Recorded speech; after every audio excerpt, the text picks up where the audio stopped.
Salut tout le monde, c'est Gwen, bienvenue dans cette nouvelle vidéo qui va aujourd'hui parler de l'investissement immobilier en bourse. Donc en fait, vous le savez peut-être, mais en bourse, il y a quelques sociétés cotées qui sont des sociétés d'immobilier, donc on appelle des SIC pour Sociétés d'investissement immobilier cotées. Du coup, le but, ça va être de détenir de l'immobilier en papier, c'est-à-dire avec des actions. Donc nous verrons tout d'abord quels sont les différents secteurs sur lesquels investir en bourse. Ensuite, quelles sont les caractéristiques d'une SIC parce que du coup, il n'y a pas toutes les sociétés immobilières qui peuvent avoir ce statut. Et enfin, donc, nous verrons comment investir dans les SIC et quelle est la fiscalité appliquée pour cet investissement. Donc tout d'abord, les différents secteurs sur lesquels investir en bourse, ce sont les suivants. Donc il y en a 4. Donc il y a les sociétés foncières, donc comme Gessina ou Clépierre, par exemple, ou encore Unibail, Robdanco, Westfield. J'ai un peu du mal à retenir le nom à chaque fois, c'est un peu long.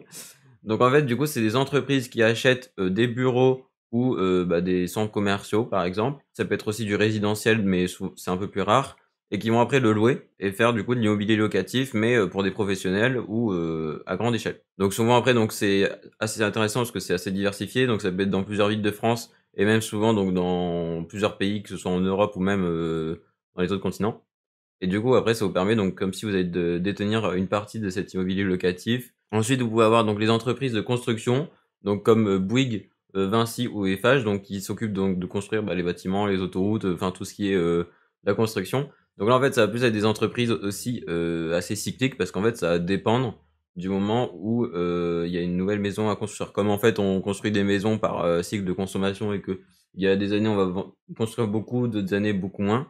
Du coup, ce seront des actions un petit peu plus volatiles que le marché. Ensuite, vous avez les promoteurs, donc comme Nexity ou Kaufman Broad par exemple. Les promoteurs, ils achètent des terrains constructibles ou alors ils achètent des terrains et construisent dessus. Et après, ils les revendent à des entreprises ou à des particuliers en segmentant le terrain en plein de petites parcelles. Et enfin, du coup, vous avez les entreprises de matériaux. Donc là, c'est un peu plus indirect, mais du coup, c'est celles qui vont fournir tous les matériaux pour la construction. C'est des entreprises comme Saint-Gobain ou Vicat. Ce sont des entreprises spécialisées dans la distribution et la production des matériaux. Donc là, ça compte quand même, mais c'est un peu plus indirect dans l'investissement immobilier. Du coup, après, vous pouvez très bien diversifier votre portefeuille en investissant donc dans ces différents types de secteurs immobiliers. Comme ça vous fera donc un portefeuille un peu plus diversifié. Ensuite, donc, quelles sont les caractéristiques d'une SIC? Donc, il y a 3 caractéristiques principales. Déjà, il faut qu'elle soit cotée sur un marché réglementé, donc par exemple comme Euronext en France. Ensuite, il faut qu'elle détienne un capital de minimum 15 millions d'euros. Et ensuite, il faut qu'elle ait comme objectif donc d'acheter ou de construire des immeubles en vue de les louer. On peut pas faire d'achat-revente, par exemple. Donc ensuite, les SIC, elles ont des taux d'imposition spécifiques, c'est-à-dire qu'en fait, elles ont moins d'impôts à payer, donc un régime fiscal assez avantageux, mais du coup, elles vont distribuer une grande partie aux investisseurs. Là, dans ce cas, c'est 95% des bénéfices qui devront être reversés sous forme de dividendes aux investisseurs et 70% de leur plus-value. Donc si jamais après elles louent pendant 5 ans, 10 ans et qu'elles revendent les bâtiments, du coup, elles vont reverser 70% de cette plus-value.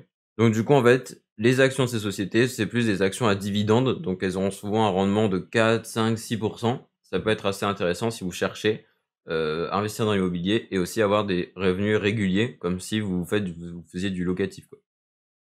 Donc, par contre, du coup, attention, si vous avez des sociétés immobilières en bourse, je vous conseille aussi d'avoir des actions dans d'autres domaines pour pouvoir diversifier un peu votre portefeuille. Parce que si par exemple, vous avez acheté 5 sociétés immobilières en actions, et ben du coup, si jamais il y a une crise dans l'immobilier, elles vont toutes baisser d'un coup. Et du coup, ça fera un portefeuille assez volatile. Donc, n'hésitez pas donc à diversifier soit en prenant des types d'actions différentes ou dans des domaines d'activités différents qui ont aucun rapport avec l'immobilier.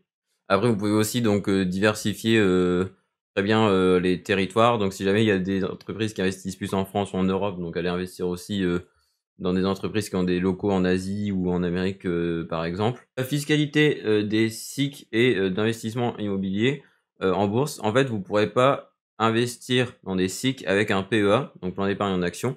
Vous pourrez faire qu'avec un compte titre. Et donc, en fait, vous aurez donc la flat tax à payer, c'est-à-dire 30% en tout, avec 17,2% de prélèvements sociaux et 12,8% d'impôt sur le revenu, comme dans le cadre du coup d'un compte titre classique. Et donc après, donc aussi pour les SIC, n'hésitez pas, avant d'investir dans les sociétés d'immobilier cotées en bourse, quoi, de vérifier le cours de l'action sur les 10 dernières années, les bilans comptables, voir si l'entreprise elle est solide et qu'elle a des bons bénéfices. Parce que même si elle doit distribuer quasiment tout son bénéfice aux actionnaires, et ben, si elle a pas de bénéfice, et ben, vous pouvez pas avoir grand-chose, quoi.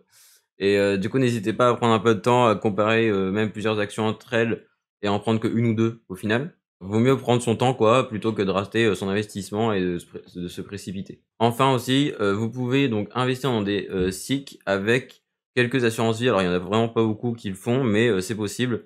Donc vous pouvez avoir donc des unités de compte en fait, en bourse et dans l'immobilier et donc là après, bah, ce sera mélangé avec des fonds euros ou alors avec, d'autres secteurs, d'activité en bourse. Mais du coup, ça va être aussi intéressant si vous souhaitez avoir une assurance vie.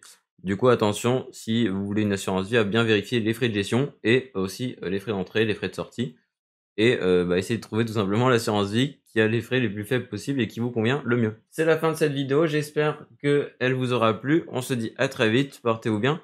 Salut!